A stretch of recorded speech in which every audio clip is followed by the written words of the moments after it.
የማዕከላዊ ኢትዮጵያ ክልል ግብርና ቢሮ ከምስራቅ ጉራጌና ከሃላባ ዞኖች እንዲሁም ከማረቆ ልዩ ወረዳ ለተውጣጡ የግብርና ልማት ሰራተኞችን በቡታጅራ ከተማ የአቅም ማጎልበቻ ስልጠና ሰጥቷል። ስልጠናው የሥራ ተነሳሽነት የሚፈጥር መሆኑን በምክትል ርዕሰ መስተዳድር ማዕረግ የገጠር ክላስተር አስተባባሪና የማዕከላዊ ኢትዮጵያ ክልል ግብርና ቢሮ ኃላፊ አቶ ኡስማን ሱሩር ጠቁመዋል። ይህ ስልጠና አይቻልም ሰብሮ እሳቤን አድሶ ወደ ይቻላል መንፈስ የሚያስገባ ከፍተኛ መነቃቃት ቢፈጠርበት መነሳሳት ቢፈጠርበት ብሎም ከዚህ ቀደም እየሰራናቸው የነበሩ ስራዎችን ወደ ላቀ ውጤት ወደ ላቀ ምርታማነት ሊያደርስ እንደሚችል ይጠበቃል።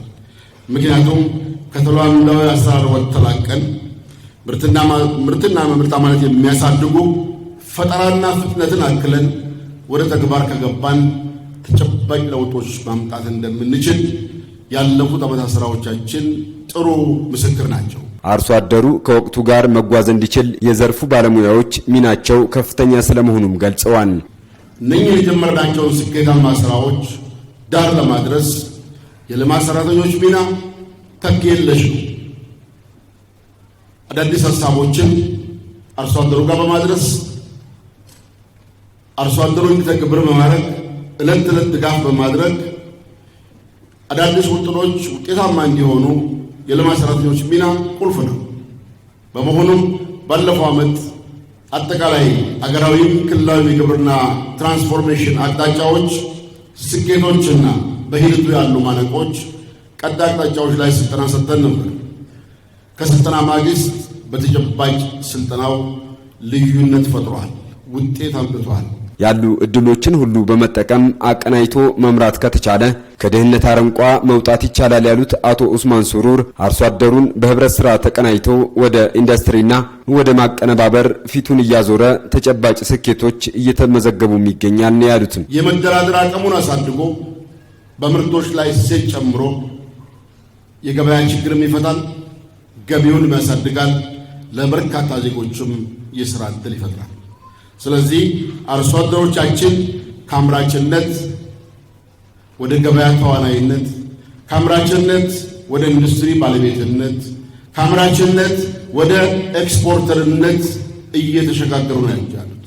በተናጠል ከመሄድ በተደራጀ መንገድ በተለይ በህብረት ሥራ ማህበራት የመደመር መንግስት እሳቤ በተናጠል ከመጓዝ ይልቅ በተቀናጀ መንገድ በተደራጀ መንገድ መሄድ ሁሌም አሸናፊ ያደርጋል፣ ሁሌም ውጤታማ ያደርጋል።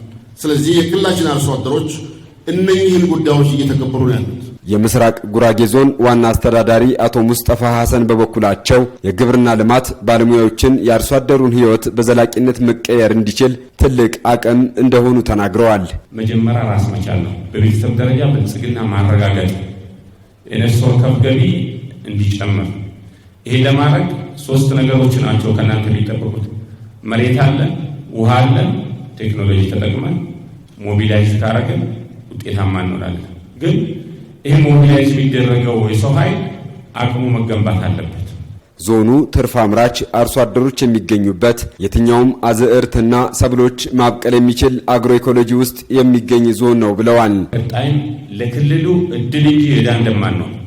ለግብርና ቢሮ በግብርናው ዘርፍ ሞዴል የሆኑ ስራዎች ይዘን ለመገኘት ነው እየሰራን ያለ ነው። አልቲሜት ግቡ በቤተሰብ ደረጃ ብልጽግና ማረጋገጥ፣ ኑሮ እንዲሻሻል፣ የተሻለ ትምህርት ቤት እንዲያስተምር፣ የተሻለ ኑሮ እንዲኖር። በግብርናው ዘርፍ ለተመዘገቡ ውጤቶች የባለሙያው ተሳትፎ ከፍተኛ መሆኑን ጠቅሰው ምስጋናንም አቅርበዋል። ከኛ ዞን አርሶ አደሮች እንግዲህ 25% ከተሜ ነው ብንለው 75% አርሶ አደር ነው። 75% የሚያገለግለው ሙያተኛ ደግሞ በዛው ቁጥሩ ከፍ ያለ ነው። ስለዚህ እነዚህ የልማት ሰራተኛ እስካሁን የከፈላችሁት ዋጋ የሁሉ ውጤት ያመጣ ነው በእናንተ ነው። ምንም ጥያቄ የለው። ለሁሉም ዞን ስለሚሰራ አመራሩ ዳይሬክሽን ያስቀምጣል፣ እቅድ ያወጣል፣ ክትትልና ድጋፍ ያደርጋል። ፈጻሚዎቹ አርሶ አደር ቢሆኑም ዴይ ቱ ዴይ ክትትል እያደረጋችሁ ዝናብ፣ ብርድ፣ ፀሐይ ሳትሉ ስላገለገላችሁ እኔ በዚህ አጋጣሚ አንዴ ለእነሱ የምታመሰግኑልኝ